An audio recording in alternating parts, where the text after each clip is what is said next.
I'm stunned to hear that. So thanks, everyone. I am Chris Copeland from GroupM, and we're going to do a fireside chat, and I joked before, next year when we do this, I'm actually going to bring a trash can and light some fire up here to give us some ambiance here.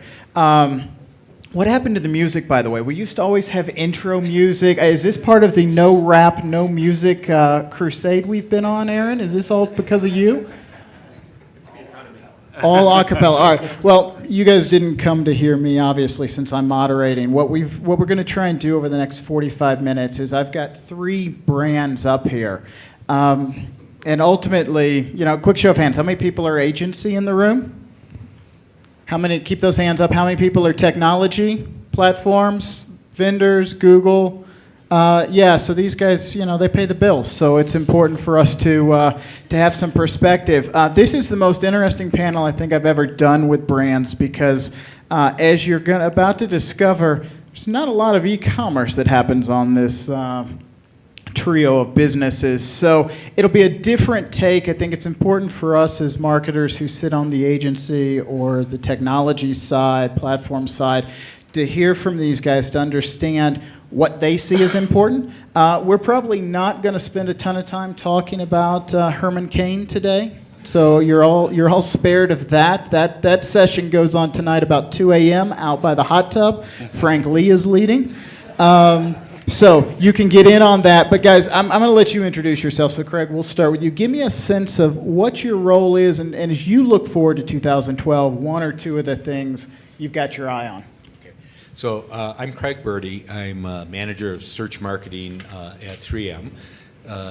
I have oversight of 5 of the big businesses, and actually the 6, but they are the business you probably know best with 3M is the consumer business, and they've got a whole team of people. The other 5 businesses, who are each about $5 billion, have a variety of skill sets in search marketing, and so I advise and assist them and try to own some relationships across the corporation. And I also wanted to say this is starting this year. This will be my 12th year of doing search marketing. So as I reflected on that, it was kind of surprising but interesting to me. So with 3M, what we are looking at next year, I think the biggest issues that we're going to be looking at are international efforts and mobile. International because 3M earns more than half its revenues internationally. It comes from a lot of small pockets, but in aggregate it's a lot of money, and we need to better understand what those markets are, how to operate in those markets in terms of search, better understand Baidu, better understand Yandex, better understand how to do search marketing in Brazil, and also learn from those places, because those folks, we have smart people everywhere, and they can teach us a lot. The other thing we're going to be looking at is mobile and how to best deploy mobile, especially in industrial markets. So not so much consumer, but how does the guy that is putting in a fiber optic back panel, what does he need from a mobile website or mobile app? Nate, Bob Evans, different type of marketer. What's big on the hit list for you and your role?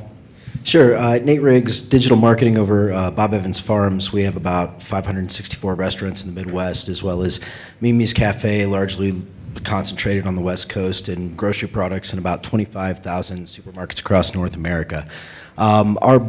What we're really looking at in the next fiscal year is to start to leverage the traditional media to start to educate our consumers and drive those search queries online. In a sense, it's a curation strategy, but really looking to social media to help support that vision, but also tying in more traditional search tactics as well. Okay. And Joe, for Baby Center? So I'm the director of global operations. I do mostly SEO. I picked that up when I was on the engineering side of the house. So I'm not really a traditional brand marketer, but I've been playing one on TV every now and then and working closer with the SEM group. I would echo Greg's sentiments. We are looking at mobile and international. Baby Center right now serves about 25 million moms a month across 22 different markets, about 10 million in the US. Our second biggest market right now is China. and we have a lot to learn and a lot of things to deal with globally in terms of search and getting people in Australia to get Australian results, not US results, things of that nature. Mobile's another big one. We already have about 30% of our page views coming from mobile. The all-powerful mom is all about the mobile device right now. And so looking into what that's going to look like over the next year or two as the smartphones become more dominant, and then even more so of that across the different markets, like in India, where it's still primarily the simple phone. So those are going to be our big focuses. Video is going to be another one as we go forward. But So let's kind of dive in. And when we talked earlier, in prep for this, there are a lot of common themes I think we found. Mobile and this new user experience, user interface of touchscreen and tablets change for each of you the kind of connection you can create. Craig, how do you think about voice search? How do you think about, moving away from trying to quantify what you're looking for in text? How does the on-the-go consumer change for you in 3M? Yeah, I think they're not so divergent with what we're doing in a lot of other areas. I think what voice is going to drive us to is thinking a lot harder about what the user needs and what they are doing in building websites and mobile experiences that are really focused around user needs versus pushing products. At the same time, if that guy out in the oil field needs another gallon of product X, we want to make sure that we can get that to them. But we have to be really sensitive and understand what are the issues that they're facing as they're using their mobile device. Is it instructions? What is it? It's probably not as sales oriented, but more informationally oriented as in the past. Yeah.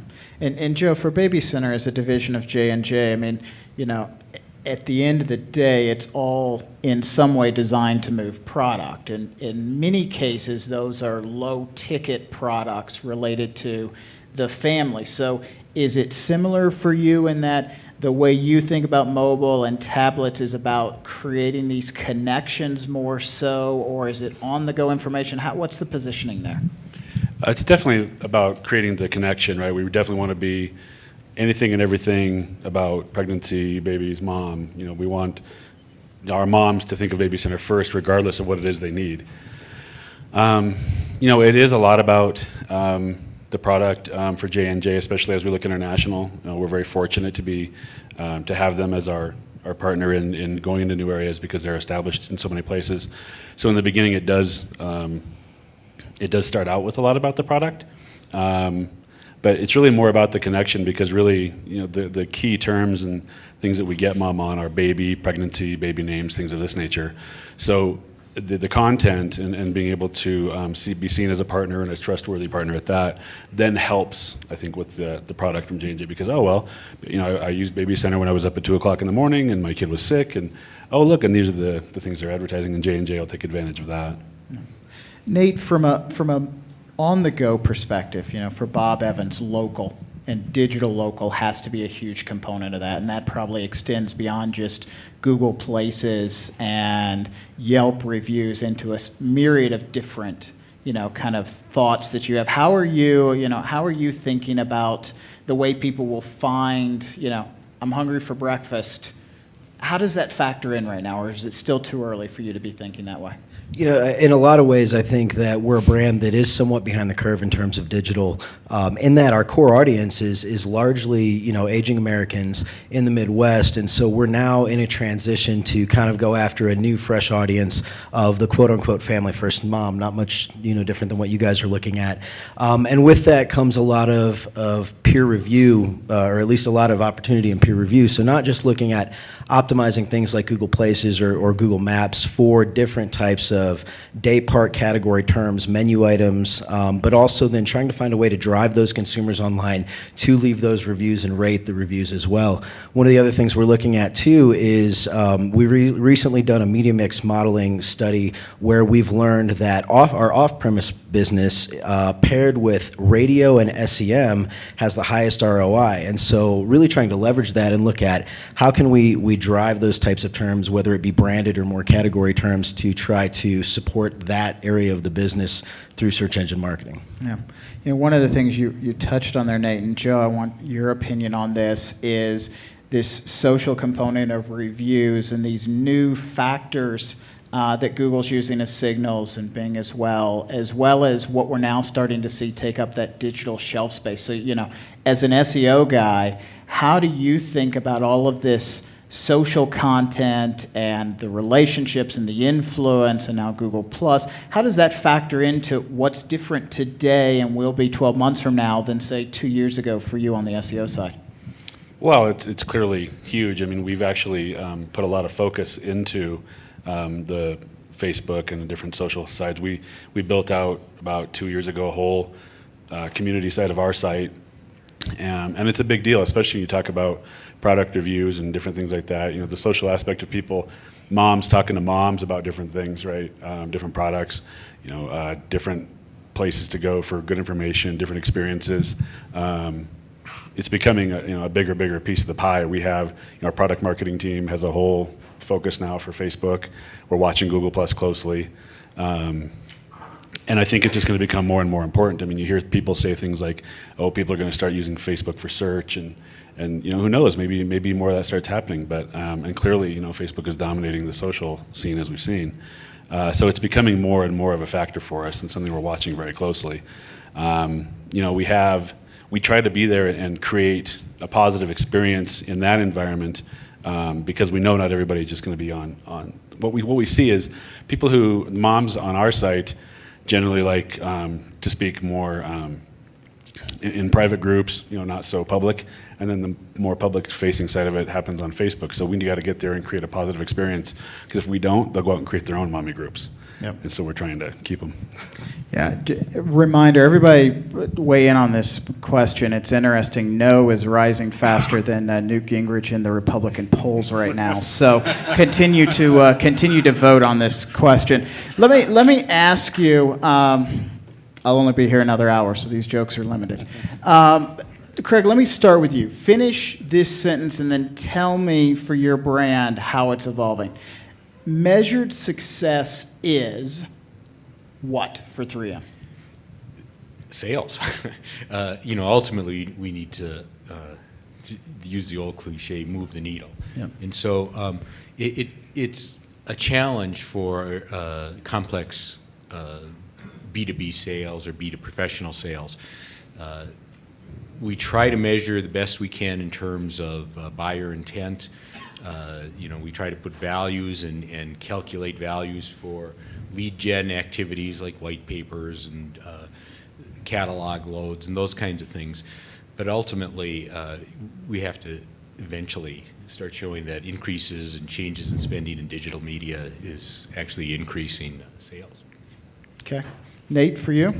For us, it's, I think, twofold, obviously related to sales, but increasing the size of the average guest check. And then I think that lends itself a lot to referral-based marketing and that shareability through media. First, you obviously have to be found. Secondly, for us, it's growing the size of the online channels. So we're not like a Starbucks with 30 million Facebook fans. We're, you know, at about 130 right now after about 12 months of concerted work.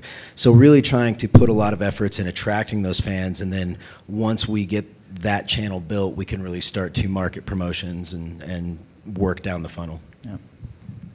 And Joe, for you? Well, for us, it's not so much sales, it's more leadership, page views, uniques. You know, we look at the ComScore leadership numbers all the time. Being able to go out and tell Procter & Gamble, J&J, you know, all the other people, these advertisers, you know, hey, look, we're number one in this space by this margin. That's really what we're looking at. So let me ask you this, because you've all described, you know, 2 of the 3 of you in goals that are sales centric, but they all start with, you know, indicators or engagement or leadership. How do you corporately, and Nate, I want to start with you because you probably come from the most traditional of the 3, if you would, although you could certainly make a case 3M is there. How do you corporately change culture? I mean, it's interesting, right? We heard this whole discussion about, you know, interest-based buying and measuring it on CPMs, and That's cool. I'd love to get some ROI dollars and throw them at CPM buys. Do you guys do a Display Insider Summit?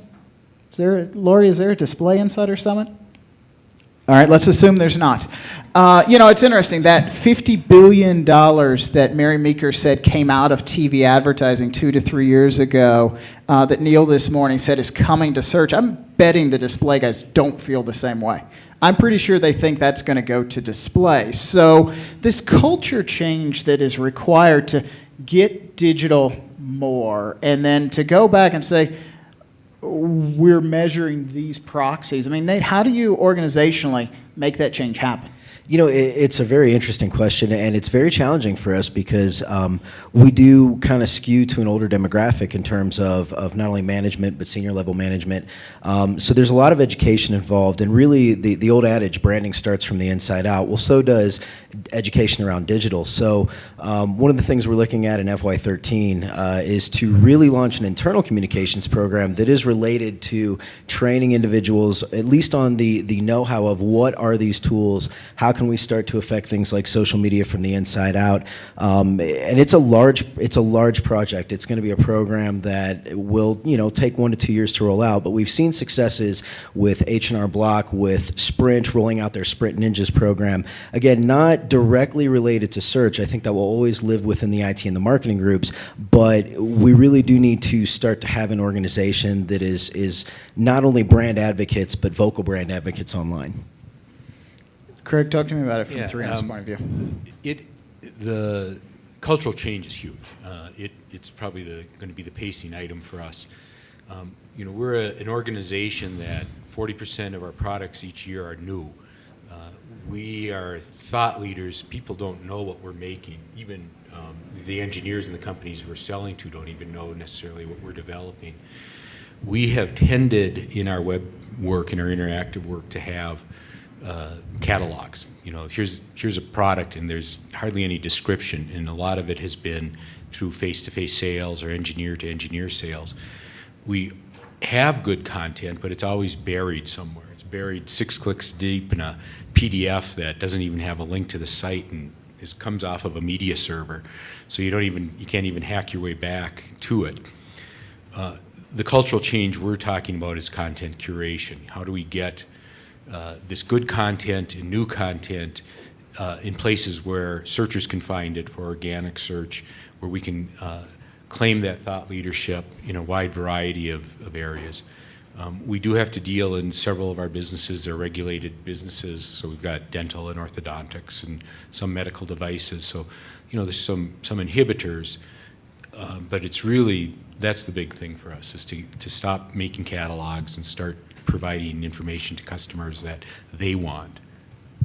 It's interesting you referenced being an organization where the salespeople don't know what the engineers are creating. I feel like I know an organization like that somewhere in these parts. I should say the marketers don't know. The salespeople usually do. Well, that's different then. Joe, for Baby Center, I mean, different organization, different culture, obviously born of this era, specifically with Baby Center. Talk to me about the importance of education, both internally but also to consumers, because there's a lot in the marketplace today of new technologies, new applications, and you've got brands, consumers, and the developer or platform, and in many cases it seems like there's no clarity on who's going to actually educate the end user. So how do you at Baby Center think about your role in education to the consumer as well as internally? Well, we've started doing some things that actually, with the focus, I guess, would be educating more of the advertisers, or the people that pay my bills, because we've done a lot of insights lately around mobile mom, 21st century mom, shopping mom.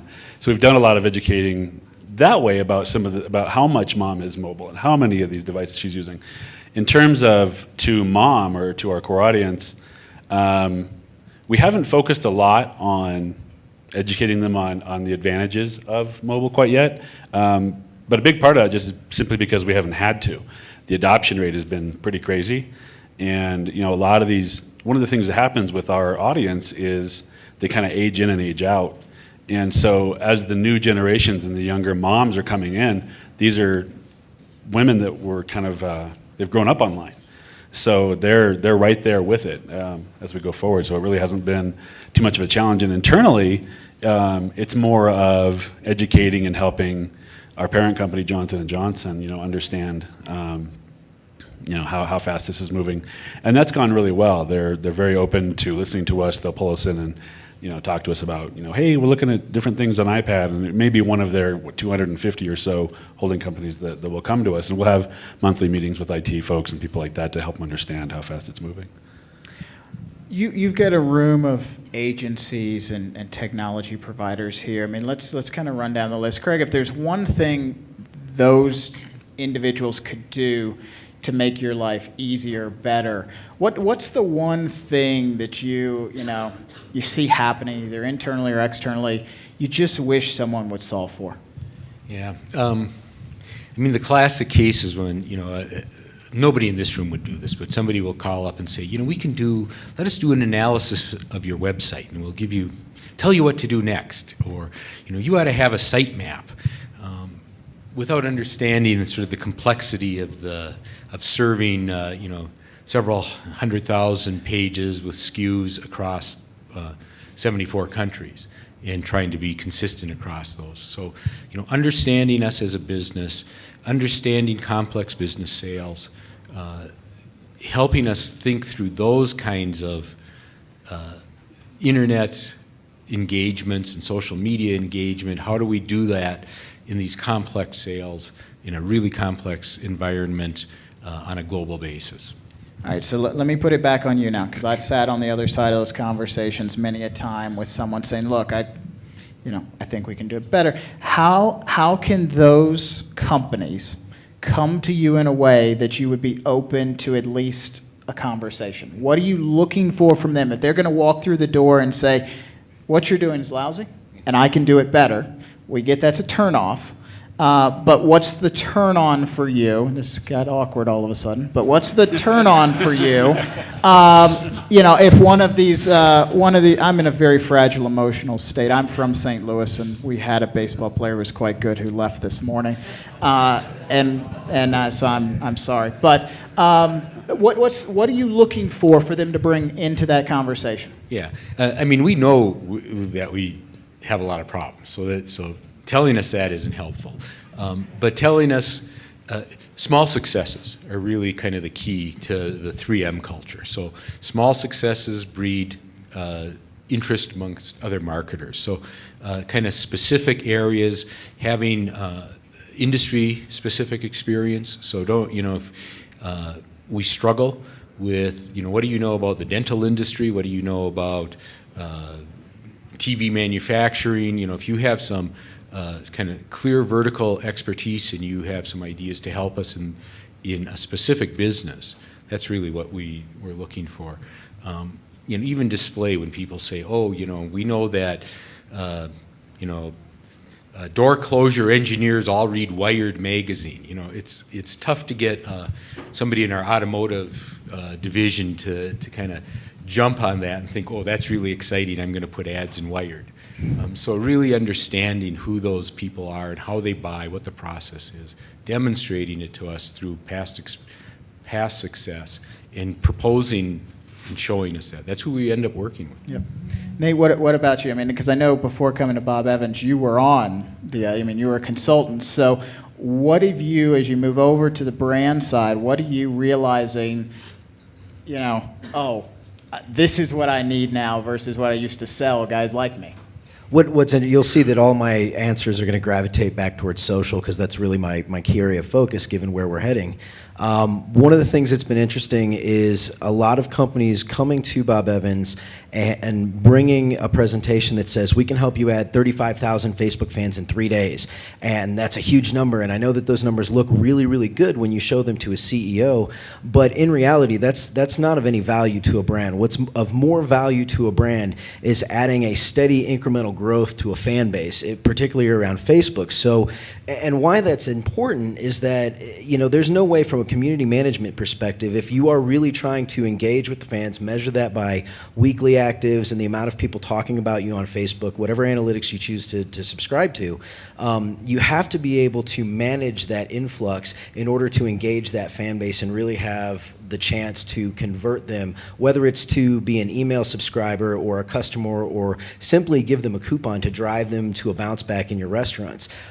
So that would be the one tip that I would give is look more about sustainable growth in terms of anything related to social media, and not the wham bam one and done type of huge growth, because it's just simply not of value, particularly around the EdgeRank algorithm too. So if you add all these fans and then you don't engage them, it's really kind of a false number. It's much, you've got to hit those 3 criteria to make sure that the content on your page is ending up on the walls of the consumers who like you.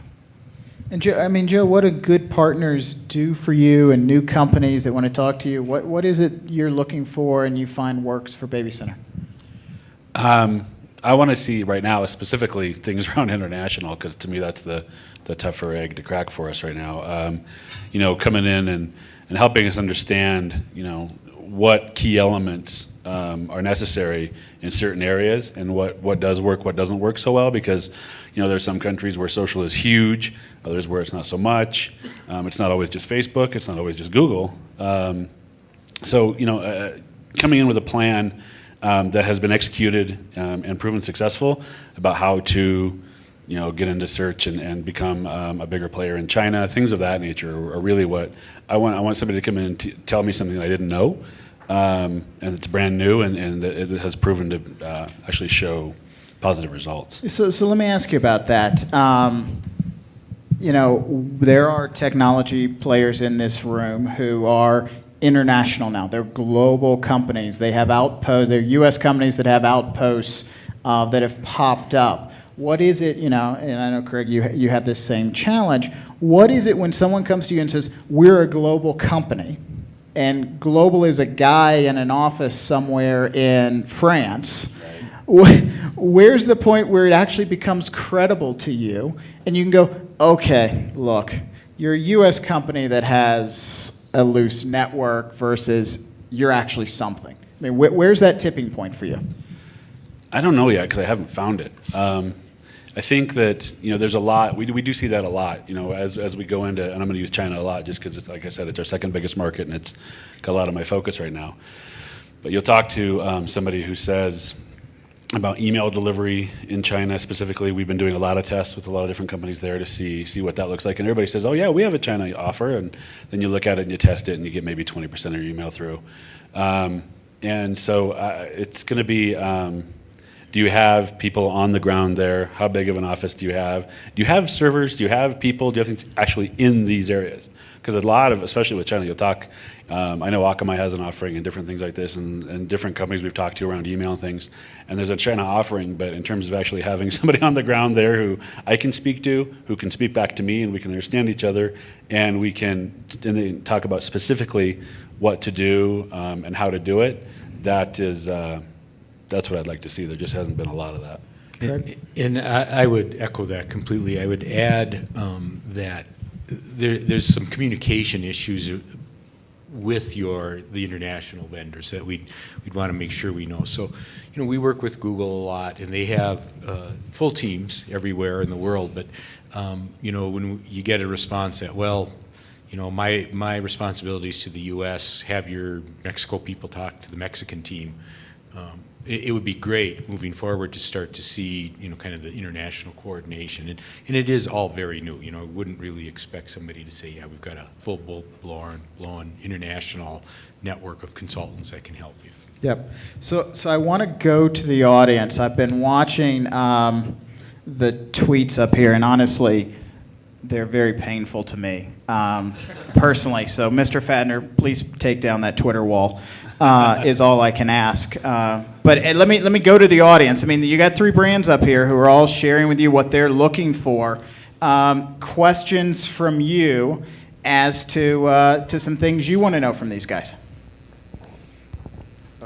Alex Mrazek from Yahoo. I heard you guys talk a lot about your social strategies and Nate, you in particular, talking about kind of what your strategy is at Bob Evans in terms of Facebook user acquisition, fan acquisition. So I'm curious how, as you guys build your groups of Facebook fans, what are you measuring, and how does that fit into Chris's initial question of, how are you measuring to success, right? Talked about numerous things, but what's the value of a Facebook fan,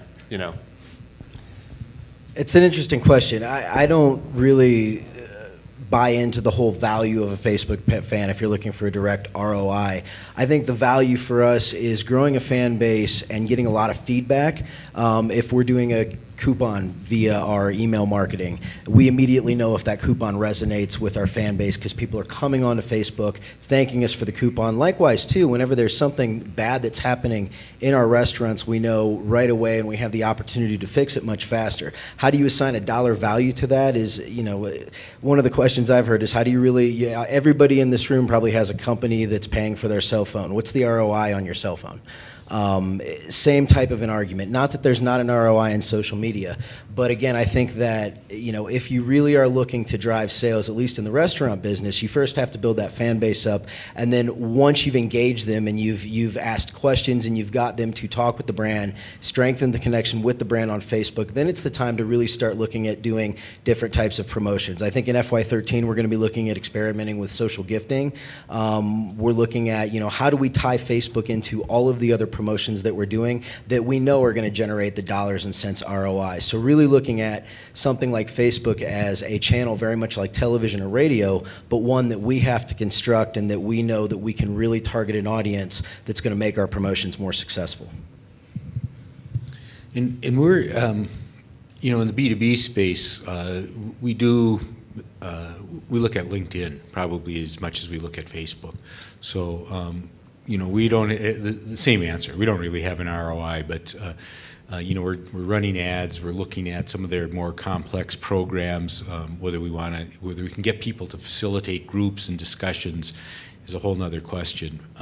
But we do find like Facebook is powerful in some of our healthcare groups, especially amongst nurses, and it's the same kind of question.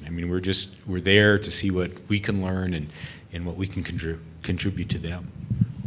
Yeah, I would say the same thing. We look at it, fan base and how engaged they are, and obviously try to get them to come back to our site as well, and not just being part of the mommy group on Facebook. But yeah, in terms of figuring out what exactly that means, we're still struggling through that.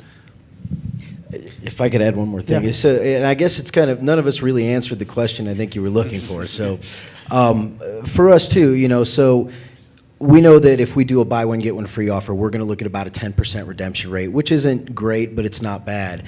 The question is based on 140,000 fan base on Facebook, what is the number around that 10% redemption rate? So that's really where the ROI comes in, is the larger you can grow that fan base, that 10% becomes bigger. That's something that we've done through FSI, through email.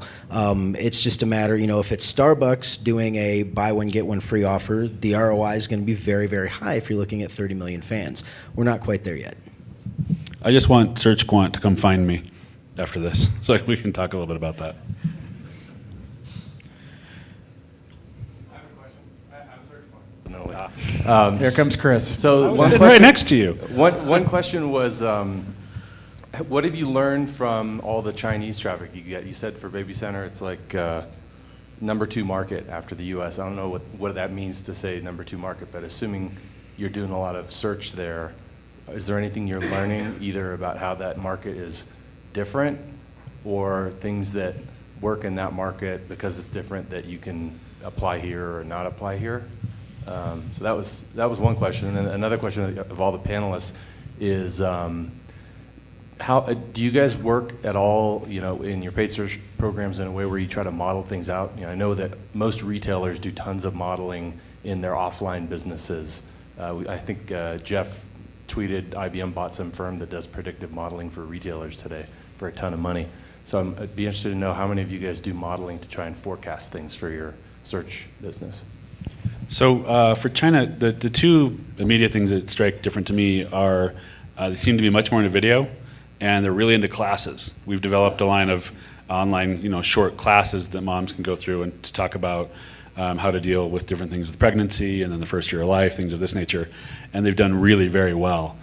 We've done, classes in the U.S. and other places as well that we haven't seen quite the same level of uptake on those.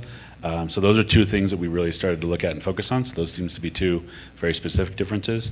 The one obvious other difference is pretty much every mom in China is a new mom and a first-time mom and probably the last-time mom.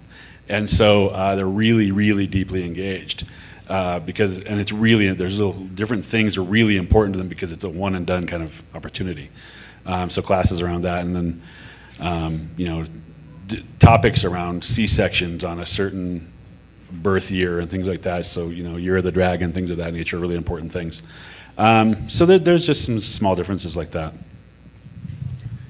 We just, I was just looking at one of our products that it's stethoscopes. 3M makes some Littmann stethoscopes, which has an 80% market share in the U.S. So really a easy product for us. But in the U.S., it's sold through dealers and distributors. And a conversion for us is sending somebody to a dealer or distributor. We would like to do better modeling around what happens once we send them to there. And that's a whole complete discussion. But in China, they don't even have active links on their where to buy page. Rather, they are growing their sales very quickly, but it's all through direct sales. So we seem to have this model in the U.S. that's about going to the store, maybe trying a couple models, doing some selection and research. And in China, it's like, what's the price at Taibo? They're listed there. So we have a lot to learn about, is that the right model? Is that just what they adopted and it's working for them? Or is there more to learn from that? So these are really interesting questions that we have to explore. The modeling is really a challenge, especially in a multi-tier distribution network. So we'd like to get better at it. So I can't really speak on China, obviously, but we have gone in FY12 to do an MMA study on this media mix and what is the highest combination of media to try to isolate each one of those and what's driving ROI. We have learned that radio supported with SEM drives the highest ROI for our off-premise business, so everything from catering to takeout. So we're not complete with the study yet, but we're moving forward with that.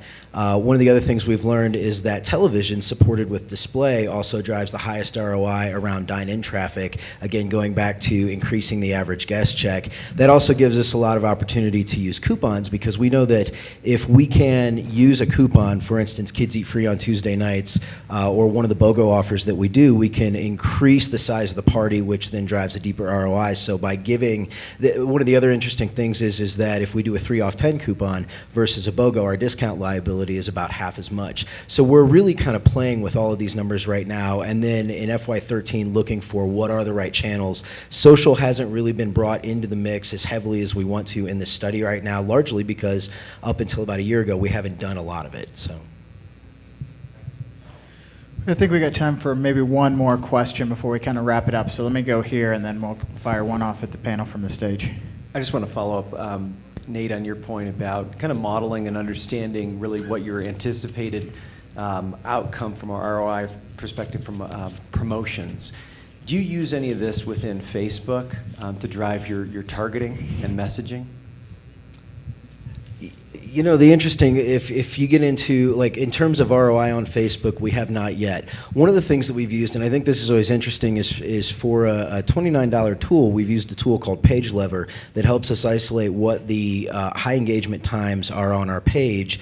Very inexpensive to use, pagelever.com. But with that, we have seen an increase in not only fan growth as well as fan engagement.